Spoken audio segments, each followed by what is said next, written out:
हरे कृष्णा, जय श्री हरि ओम नमः शिवाय। प्रिय भक्त जनों, आज सुनाते हैं रविवार को सूर्य भगवान की कथा। कहानी बड़ी ही दुर्लभ कथा सुनेंगे, तो आइए बड़ी ही श्रद्धा और प्रसन्नचित मन से इस कथा को सुनते हैं। चलो कथा सुनाते हैं। एक बुढ़िया माय थी। उनका एक बहुत ही सरल सा नियम था कि प्रति रविवार को सवेरे ही स्नान आदि कर पड़ोसन की गाय के गोबर से घर को लीपकर फिर भोजन तैयार कर भगवान को भोग लगा स्वयं भोजन करती थी। ऐसा व्रत करने से उसका घर धन धान्य एवं आनंद से पूर्ण था। इस तरह कुछ दिन बीत जाने पर उसकी पड़ोसन विचार करने लगी कि यह वृद्धा सर्वदा मेरी गौ का गोबर ले जाती है, इसलिए वह अपनी गाय को घर के भीतर बांधने लगी। बुढ़िया को गोबर न मिलने से रविवार के दिन वह अपने घर को न लीप सकी, इसलिए उसने न तो भोजन बनाया और न भगवान भोग लगाया तथा स्वयं भी उसने भोजन नहीं किया। इस प्रकार उसने निराहार व्रत किया। रात हो गई और वह भूखी सो गई। रात में भगवान ने उसे स्वप्न में दर्शन दिए और भोजन न बनाने तथा भोग न लगाने का कारण पूछा। बुढ़िया माई ने कहा, आज मुझे घर लीपने के लिए गाय का गोबर नहीं मिला, जिससे हमारा घर शुद्ध नहीं हुआ, जिससे मैं खाना भी नहीं बना पाए और न ही आपको भोग लगा पाए। तब भगवान ने कहा, माता, हम तुमको ऐसी गाय देते हैं जिससे सभी इच्छाएं पूर्ण होती हैं, क्योंकि तुम हमेशा रविवार को गाय के गोबर से घर लीपकर भोजन बनाकर मेरा भोग लगाकर खुद भोजन करती हो। इससे मैं खुश होकर तुमको यह वरदान देता हूं तथा अंत समय में मोक्ष देता हूं।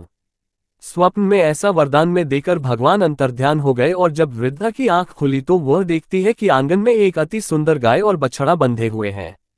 वह गाय और बछड़े को देखकर अत्यंत प्रसन्न हुई और उनको घर के बाहर बांध दिया, वहीं खाने का चारा डाल दिया। जब उसकी पड़ोसन ने बुढ़िया के घर के बाहर एक अति सुंदर गाय और बछड़े को देखा तो द्वेष के कारण उसका हृदय जल उठा तथा जब उसने देखा कि गाय ने सोने का गोबर किया है तो वह उस गाय का गोबर ले गई और अपनी गाय का गोबर उसकी जगह पर रख गई। वह नित्य प्रति ऐसा करती रही और सीधी सादी बुढ़िया को इसकी खबर नहीं होने दी। तब सर्वव्यापी ईश्वर ने सोचा कि चालाक पड़ोसन के कर्म से बुढ़िया ठगी जा रही है। भगवान ने संध्या के समय अपनी माया से बड़े जोर की आंधी चला दी। बुढ़िया ने अंधेरी के भय से अपनी गाय को घर के भीतर बांध लिया।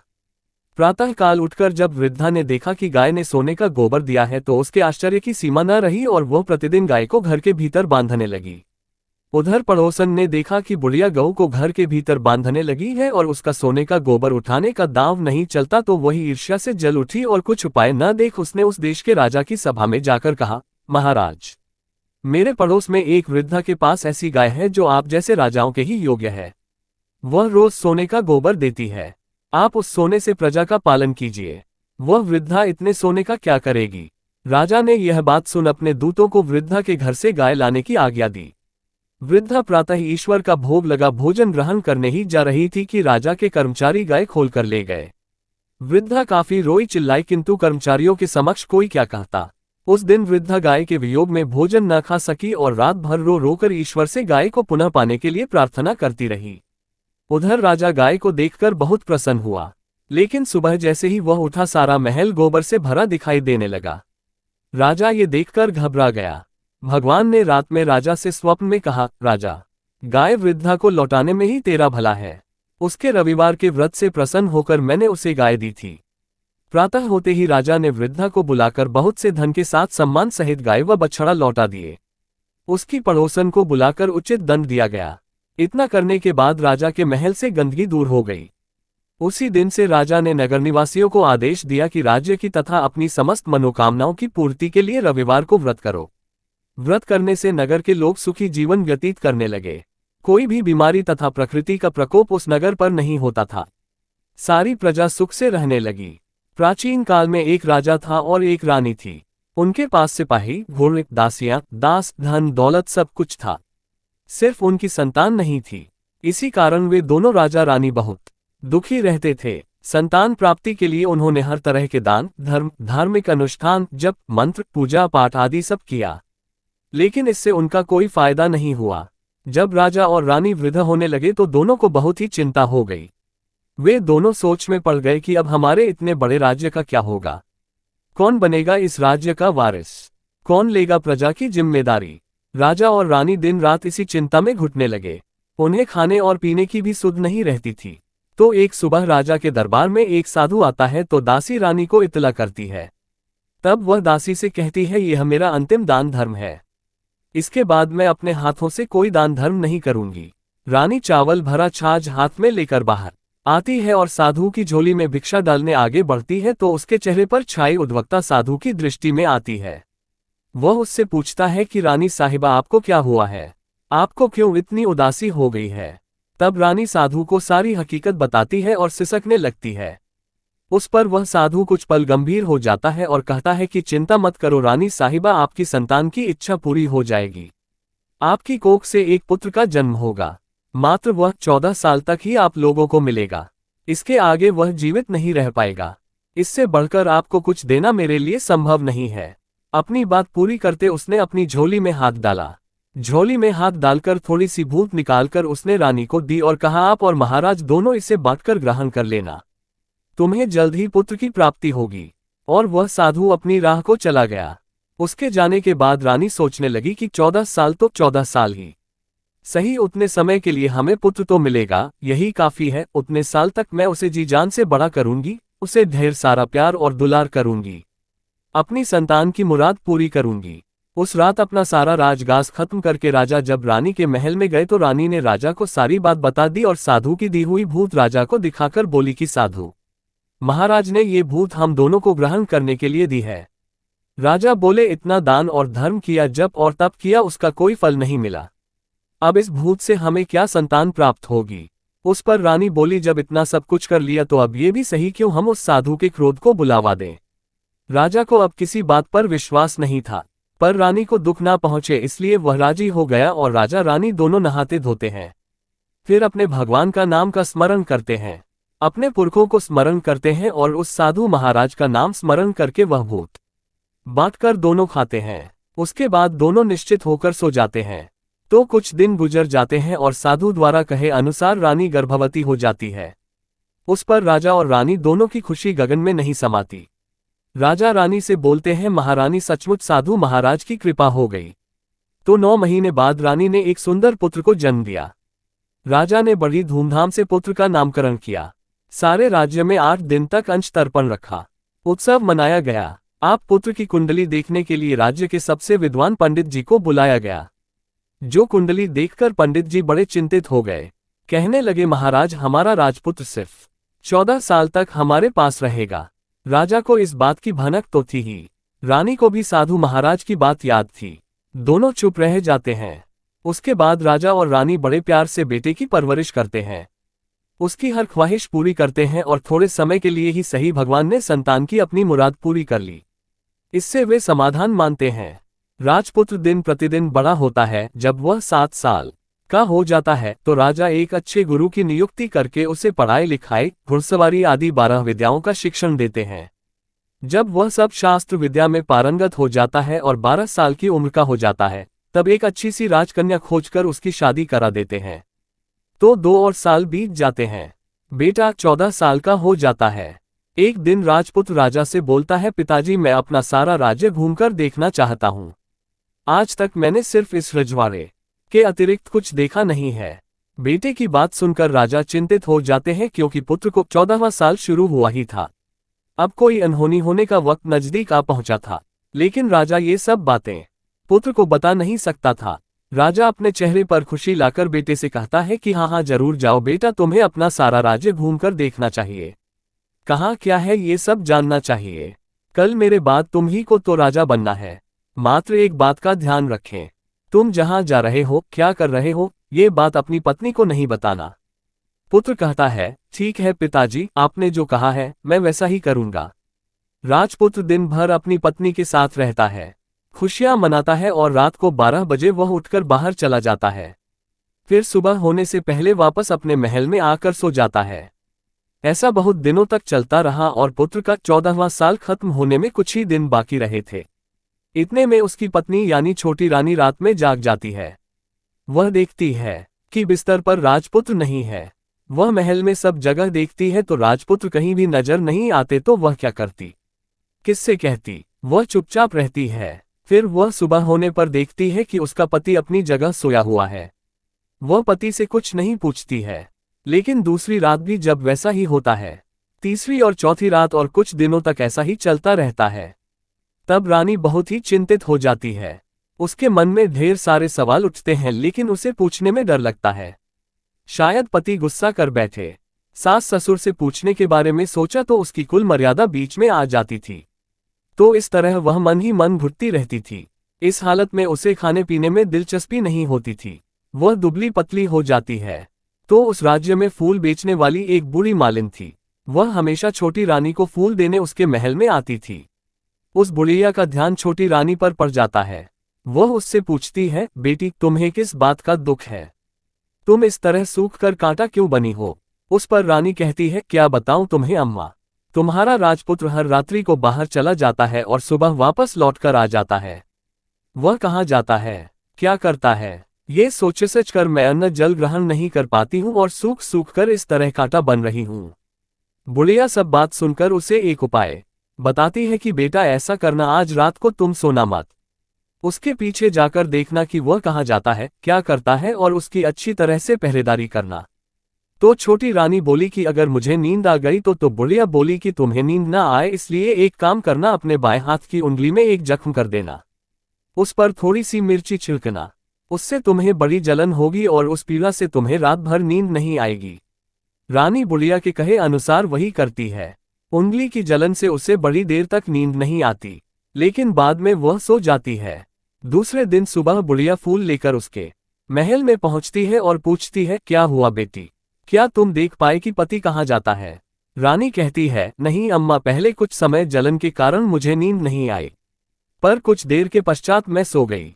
बुढ़िया कहती है, कोई बात नहीं, आज तुम उंगली पर पहले से थोड़ा बड़ा जख्म करना और ज्यादा मिर्च लगाना। तो रानी ने वैसा ही किया, परंतु वह सिर्फ पति को बाहर निकलते हुए देख पाती है, उसके पीछे नहीं जा सकती क्योंकि उसे फिर से नींद आ जाती है। दूसरे दिन सुबह बुढ़िया आती है तो उसके पूछने से पहले ही रानी रोककर कहती है, अम्मा मैं आज भी उसकी पहरेदारी ठीक तरह से नहीं कर पाई। बुढ़िया कहती है, रोना नहीं बेटी, सब कुछ ठीक हो जाएगा। तुम आज रात जख्म और बड़ा करना और उस पर ज्यादा मिर्ची लगाना, और एक काम करना कि जब वह जाने के लिए निकलता है तब उसका रास्ता रोकना। बुढ़िया ने जैसा बताया रानी ने वैसा ही किया। आज रात उसे नींद नहीं आती है। पति जब रात को महल से निकलने के लिए चलने लगता है तो वह बुढ़िया ने जैसा बताया वैसे ही करती है। दौड़कर जाकर पति का रास्ता रोकती है और कहती है, कहाँ जा रहे हो, किससे मिलने जा रहे हो, मुझे बताओ। राजपुत्र उसे समझाने की बहुत कोशिश करता है। देखो, अगर मैंने तुम्हें ये बता दिया तो मैं तुम्हें दोबारा नहीं मिल पाऊंगा। रानी कहती है, कोई बात नहीं, ना मिल पाओ, लेकिन आप रात के समय कहाँ जाते हो यह मुझे बता दो। राजपुत्र निरुपाय हो जाता है।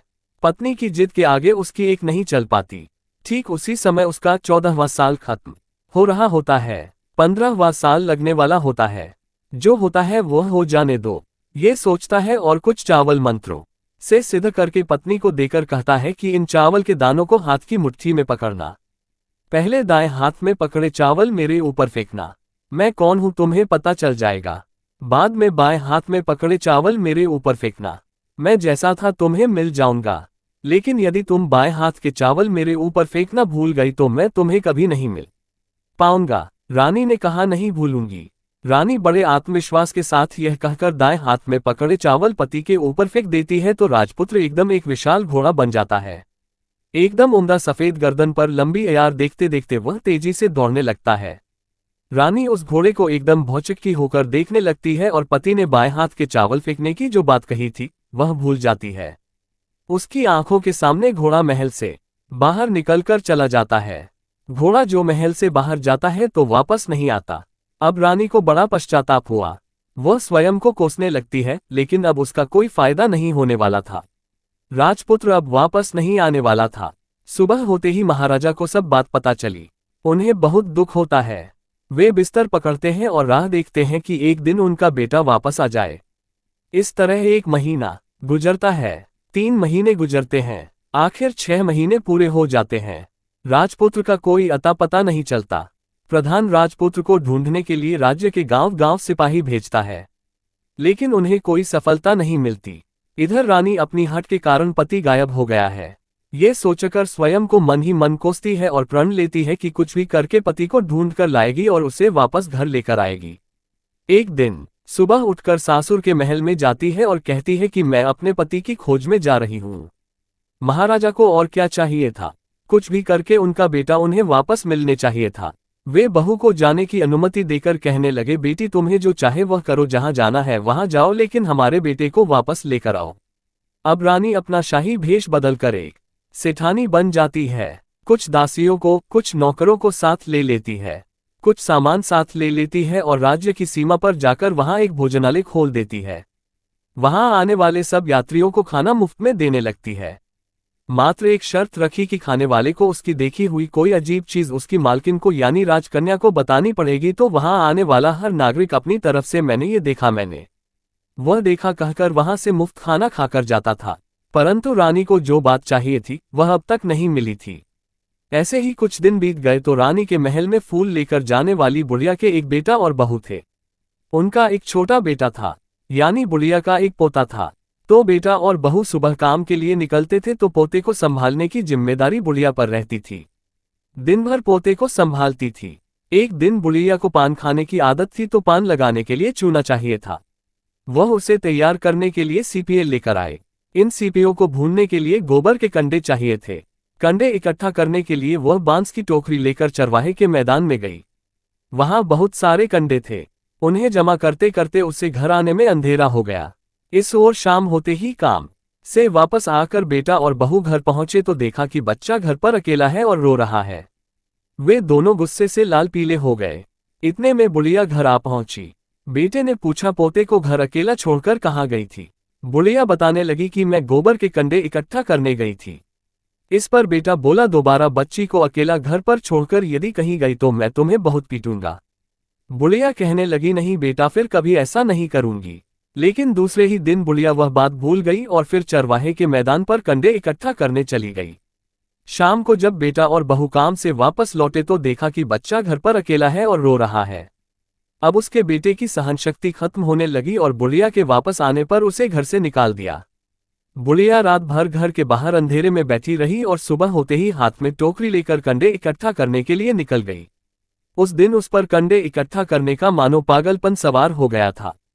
कंडे इकट्ठा करते करते जब अंधेरा हो गया उसे मालूम ही नहीं चला। उसे जब ध्यान आया तो गांव का रास्ता भी ठीक तरह से दिखाई नहीं दे रहा था। वह अंधेरे में आंखें फाड़कर देखती देखती किसी तरह आगे निकल पड़ी। तो एक कपिला गाय छन छन की आवाज करती गली की घंटी बजाते ठुमक कर उस मैदान पर आ गई। उसे देखकर बुढ़िया सोचने लगी कि इस गाय के पीछे पीछे जाऊंगी तो गांव तक पहुंच जाऊंगी। तब बुढ़िया उसके पीछे पीछे जाने लगी। वह गाय उस मैदान से लेकर एक एक करके 6 मैदान पार करती है। आखिर में वह 7वें मैदान तक पहुंचती है तो क्या होता है कि उस मैदान पर एक बड़ा सा पत्थर है। गाय जाकर उस पत्थर को अपना सींग मारती है। जब गाय ने सींग मारा तो वह पत्थर दूर हट गया और पाताल में नीचे जाने की सीढ़ियां दिखाई देने लगी। तब वह गाय उन सीढ़ियों से नीचे जाने लगी।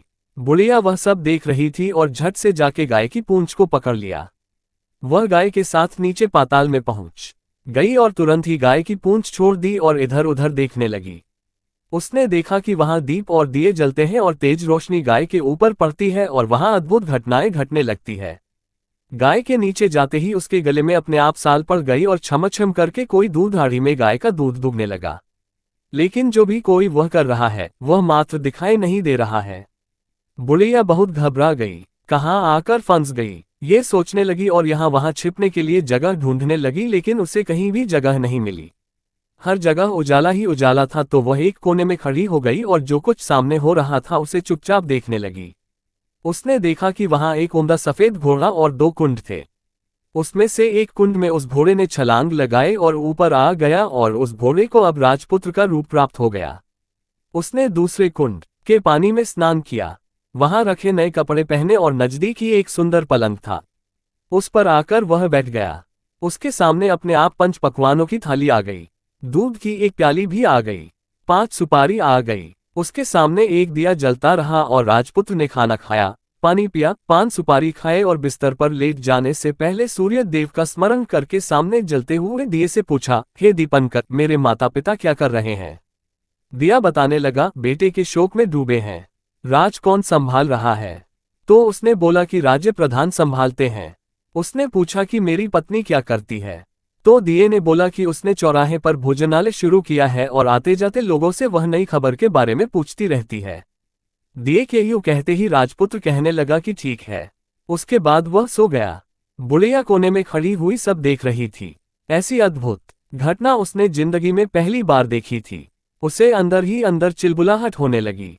वह अपनी भूख प्यास भूल गई और आगे क्या होता है कि उसे उत्सुकता से देखने लगती है। लेकिन उसके बाद और कुछ घटनाएं नहीं घटती। रात गुजर गई और सुबह हो गई। पलंग पर सोया हुआ राजपुत्र उठा और फिर से पहले वाले कुंड में छलांग लगाई तो अब वह फिर से घोड़ा बनकर कुंड से बाहर आ गया। वह तेजी से उच्च पाताल नगरी से बाहर निकल गया। लेकिन वह कहाँ गया, बुढ़िया को कुछ पता नहीं चला। उसके बाद पिछली रात की तरह कोई उस गाय को छम करके दूध दोहने लगा। जैसे ही दूध दोहना खत्म हुआ, उसके गले की साल अपने आप खुल गई और वह गाय तेजी से ऊपर जाने लगी, सीढ़ियों की ओर भागने लगी। गाय को दौड़ता देखकर बुढ़िया सोचने लगी कि अब गाय के साथ यहां से ऊपर जाना ही समझदारी होगी, नहीं तो कोई मुसीबत आकर उसके ऊपर टपक जाएगी। झट से उसने गाय की पूंछ पकड़ ली और गाय के साथ ऊपर आ गई। गाय जब मैदान में पहुंची तो उस सुरंग का रास्ता अपने आप बंद हो गया और उसके मुंह पर एक बड़ा सा पत्थर पहले की तरह खड़ा हो गया। ऊपर आकर वह गाय जंगल की ओर निकल गई। इधर बुढ़िया एकदम बावली सी हो गई। उसने पाताल नगरी में जो कुछ देखा था वह जल्द से जल्द किसी को बताने के लिए उतावली हो गई। उसे एकदम याद आया कि नगर की सीमा पार कोई औरत भोजनालय चलाती है और नई बात बताने वालों को अच्छा खाना पीना मुफ्त में देती है। वह सोचने लगी कि क्यों ना मैं ये बात उस औरत को जाकर बताऊं। यदि उसे यह बात पसंद आ गई तो बाकी जीवन खाने पीने की झंझट से मुक्ति मिल जाएगी। बुढ़िया ने मन में तय किया और तुरंत उस भोजनालय के द्वार पर टंगी नगाड़े के सामने खड़ी हो गई और जोर जोर से नगाड़ा बजाना शुरू कर दिया। नगाड़े का इस तरह शोर सुनकर मालकिन यानी छोटी रानी मन में प्रसन्न हो जाती है कि शायद कोई बड़ी बात लेकर यहाँ आया है। रानी सिपाहियों को आदेश देती है, जाए और जो कोई आया है उसकी अच्छी तरह खातिरदारी कीजिए। आदेश पाते ही सिपाही नीचे दौड़ गए तो एक बुढ़िया नगाड़ा बजा रही थी। उन्होंने पूछा, क्यों नहीं बुढ़िया, क्या हुआ, क्यों नगाड़ा बजा रही हो? बुढ़िया बोली, कुछ नहीं बेटा, यहाँ खाना मिलता है ना, इसलिए आए हूँ। खाना चाहिए मिलेगा, लेकिन तुझे कोई नई बात बतानी पड़ेगी। हाँ बताऊंगी, एक बात मालूम है मुझे। इस पर सिपाही उसे अंदर लेकर गए। उनको मालकिन का आदेश था कि जो कोई बूढ़ा बुजुर्ग वहां आए उनके साथ अच्छी तरह पेश आना, उनका अच्छे से आदर सत्कार करना। तो सिपाही ने उस बुढ़िया का भरपूर आदर सत्कार किया। यह उसे बड़ी सिद्ध थाली भरकर व्यंजन परोसते हैं। बुढ़िया कुछ दिनों से भूखी थी, वह खाने पर टूट पड़ी। खाना खाने के बाद सिपाही ने उसे नई साड़ी पहनने को दी। उसके बाद उसे लेकर रानी के पास आए। बुढ़िया और रानी ने तुरंत एक दूसरे को पहचान लिया। तब रानी ने बुढ़िया से कहा कि अम्मा, अब बताओ तुमने क्या नई बात देखी है? नई बात? मैंने कोई नई बात नहीं देखी है। बुढ़िया बोली, वह तो मेरे पास तुम्हें देने के लिए खाने के पैसे नहीं थे, इसलिए मैंने झूठ कहा और नगाड़ा बजाया। रानी ने कहा, अम्मा घबराना नहीं, मैं किसी को तुम्हारा नाम नहीं बताऊंगी। फिर भी बुढ़िया ने कहा कि मेरे पास कोई नई बात नहीं है। इस पर रानी ने उससे कहा, देखो अम्मा, यदि तुमने मुझे वह नई बात बताई तो जिंदगी भर मैं तुम्हारी देखभाल करूंगी और तुम्हें रानी माता की तरह रखूंगी। अब बुढ़िया बताने को तैयार हो गई। उसने जो कुछ उस चाराह वाले मैदान पर देखा था वह सब कुछ कुंवर रानी को बता दिया। बुढ़िया की वे बातें सुनकर कुंवरनी को यकीन हो गया कि वह राजपुत्र उसी का पति है। वह तुरंत बुढ़िया से कहने लगी कि अब माँ मुझे उस जगह पर ले चलो। तब बुढ़िया बोली, नहीं बेटी, वह पाताल राज्य है, सांप है। यदि किसी ने तुम्हें देख लिया तो तुम्हारी जान खतरे में पड़ सकती है। लेकिन रानी उसकी एक भी नहीं सुनती, उसे उस जगह ले जाने के लिए हट करने लगी। आखिर में बुढ़िया ने उसका कहना मान लिया और कहने लगी, ठीक है, मैं तुम्हें वहां ले जा सकती हूँ, पर आज नहीं कल वहां जाना है तो शाम को ही जाना होगा। तो दूसरे दिन दोपहर को रानी बुढ़िया के साथ उस मैदान पर गई और एक जगह छुपकर गाय के आने की राह देखने लगी। दिन ढलते ही अंधेरा गिरने लगा और गाय हमेशा की तरह वहां आ गई। मैदान के उस कोने में जाकर उसने पत्थर पर सींग मारा तो छत से पत्थर हटकर वहां सुरंग में जाने का रास्ता खुल गया। गाय उस रास्ते से नीचे उतरने लगी तो बुढ़िया रानी से कहने लगी, जल्दी आगे बढ़ो, हम गाय की पूंछ पकड़कर नीचे उतरेंगे। तो दोनों गाय की पूंछ पकड़कर नीचे उतर गई। बुढ़िया पहले जिस कोने में छिपी थी उस कोने में छिप गई। अब नीचे सब कुछ पहले जैसा घटित हो रहा था। गाय के गले में अपने आप साल पड़ गई। कोई अदृश्य रूप से उसका दूध धोने लगा। एक सफेद उम्दे घोड़े ने आकर एक कुंड में छलांग लगाई तो राजपुत्र के रूप में ऊपर आया। वह राजपुत्र दूसरे कुंड में नहाने लगा। बाद में उसके सामने खाने की थाली आ गई, दूध की प्याली आ गई, पान का बीड़ा आ गया। राजपुत्र सब ग्रहण करके सोने के लिए पलंग पर गया तो सोने से पहले सूर्यदेव का स्मरण करके वह दिए से पूछने लगा, दीपांकर मेरे माता पिता क्या कर रहे हैं? तो दिया कुछ जवाब नहीं देता बल्कि वह बुझने लगता है। तब राजपुत्र को कुछ घटित हुआ है इसका संदेह हो गया। वह उदास हो गया और जो कुछ हुआ है वह हो जाने दो ऐसा सोचकर फिर से बिस्तर पर लेट गया। अब रानी का संयम छूट गया। वह दौड़कर पति के पास गई और उसके पैर पकड़ने के लिए आगे बढ़ने लगी। राजपुत्र तुरंत ही पत्नी को पहचान गया। वह छत से पीछे हट गया और चिल्लाने लगा, नहीं नहीं मुझे मत छूना, सर्वनाश हो जाएगा। रानी दोनों हाथ जोड़कर पति से अपनी भूल स्वीकार करने लगी। स्वामी मुझसे भूल हो गई, मुझे आपसे नहीं पूछना चाहिए था कि आप रात को कहाँ जाते हो। मैं अपनी भूल स्वीकार करती हूँ, मुझे मेरी भूल की सजा मिल गई है। अब आप घर चलो, आपके वियोग में आपके माता पिता ने बिस्तर पकड़ लिया है, आपकी प्रजा भी बहुत दुखी है। उस पर राजपुत्र कहने लगा, वही तो एक बार तुम गलती कर बैठी हो, अब दोबारा मत करना, नहीं तो अब मैं तुम्हें जो दिख रहा हूं वह अभी नहीं दिखूंगा। रानी अब विलाप करने लगी, जोर जोर से जमीन पर सिर पटकने लगी। राजपुत्र के मन में उसके प्रति दया उत्पन्न हो गई। वह उससे कहने लगा, यदि तुम मुझे पाना चाहती हो तो तुम्हें एक काम करना होगा। काम कठिन है लेकिन वह तुम्हें अकेले ही करना होगा। रानी ने कहा, कहो स्वामी, कितना भी कठिन काम हो मैं वह पूर्ण करूंगी। रानी कहने लगी। इस पर राजपुत्र ने उसे बताया, इस पाताल से ऊपर जाते ही तुम्हें एक घना जंगल नजर आएगा। ऐसे 6 जंगल पार करने के पश्चात तुम्हें एक 7वां जंगल मिलेगा। वह जंगल सबसे घना है। उस जंगल के बीचों बीच एक पीपल का पेड़ है। उसके आसपास की जगह पत्ते, फंदे, जटाएं आदि से ढक चुकी है। वहां बाघ, शेर, सांप और भालू बैठते हैं। तुम्हें उन सबको भगाकर वह जगह साफ करनी है। उसको गोबर से लिपाई करके पवित्र बनाना है, रंगोली से सजाना है। उसके बाद वहां धूप, कपूर, अगरबत्ती जलानी है। फूल और कुमकुम से पेड़ की पूजा करनी है। दूध और दही से बने चावल का भोग चढ़ाना है। ये सब तुम्हें दोपहर को 12 बजे से पहले करना है। 12 बजे बजने के समय तुम्हें उस जगह पर बैठकर सूर्य भगवान का ध्यान करना है। ठीक 12 बजे सूर्य भगवान का रथ वहां उतरेगा। वे सब देखकर खुश हो जाएंगे और कहेंगे कि जिस किसी ने भी यह सब किया है उसे मैं मनचाहा फल दूंगा। तो तुम सामने जाकर उसके रथ का दाहिना घोड़ा मांगना, मैं तुम्हें मिल जाऊंगा। इतनी बात कहकर राजपुत्र अपने पलंग पर सो गया और छोटी रानी भोर होने की राह देखने लगी। भोर होते ही वह बुढ़िया के साथ गाय की पूंछ पकड़कर ऊपर आ गई।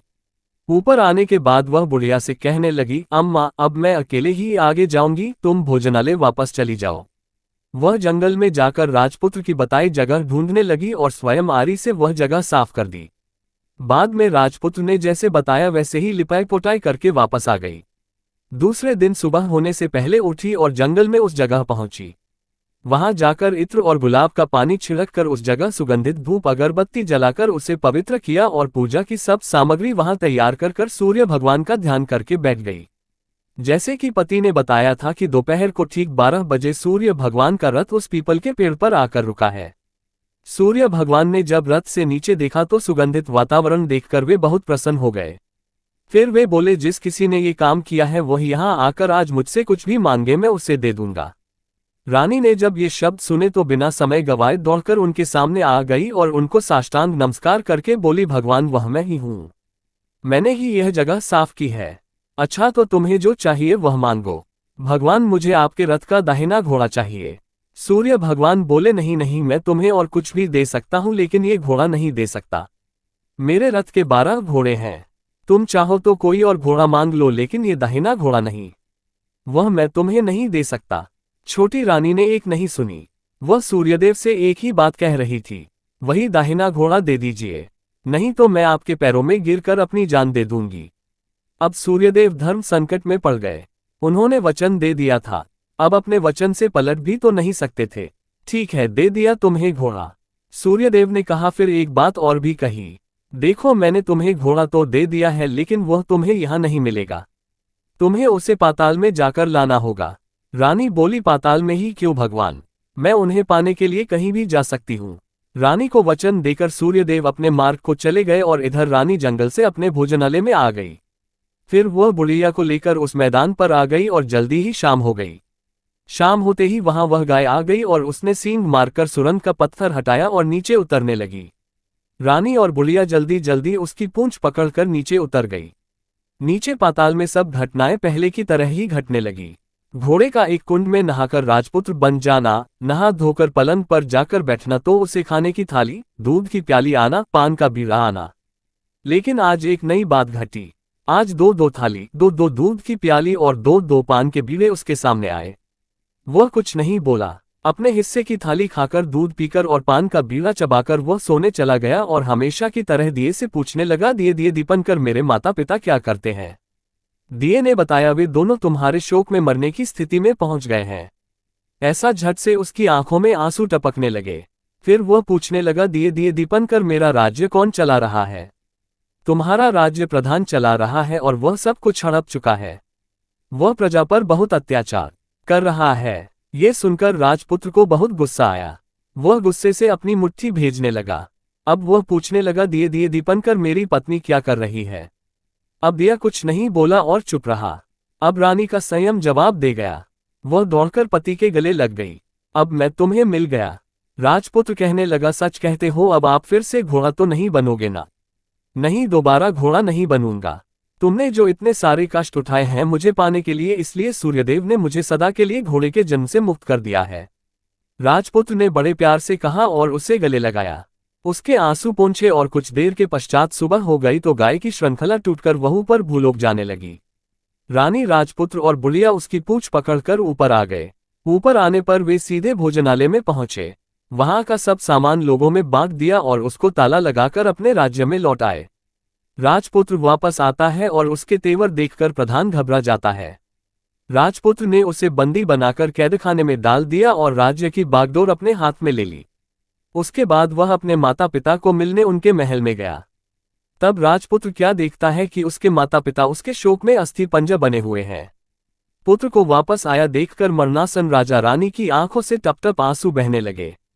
इन दोनों ने पुत्र को गले लगा लिया, उसे प्यार से सहलाया और इतना होने के बाद उनकी सेहत में एकदम सुधार आने लगा। वे अब बिस्तर से उठकर बैठ गए हैं। पुत्र को आशीर्वाद देने लगे हैं। राजपुत्र के आने की खबर तुरंत ही राज्य में फैल गई। प्रजा खुशी से फूली नहीं समाई। प्रजाजन राजमहल के सामने इकट्ठा हो गए। राजपुत्र ने भी उन्हें दर्शन दिए और आज से उन्हें कोई दुख नहीं पहुंचाएगा, ऐसा वचन भी दिया। अब राजा अपने पुत्र का राज्य अभिषेक करके उसे सिंहासन पर बिठाता है और बहू को महारानी का दर्जा देता है और स्वयं अपनी पत्नी के साथ ईश्वर स्मरण करते खुशी से दिन बिताता है। महाराजा बना राजपुत्र अच्छी तरह से राज्य चलाने लगा और अपनी पत्नी के साथ सुख शांति से जीवन बिताने लगा। उस बुढ़िया को रानी ने अपने ही पास रख लिया और उसकी अच्छी तरह से देखभाल करने लगी। बुढ़िया और उसके बुढ़ापे के दिन खुशी से गुजरने लगे। प्रेम से बोलिए सूर्यनारायण भगवान की जय। आपको आज की कथा पसंद आए तो वीडियो को लाइक करना मत भूलिएगा, शेयर कीजिएगा। कमेंट में भगवान श्री सूर्यनारायण की जय लिखिएगा और हमारे हिंदी स्टोरी चैनल को भी सब्सक्राइब धन्यवाद करिएगा।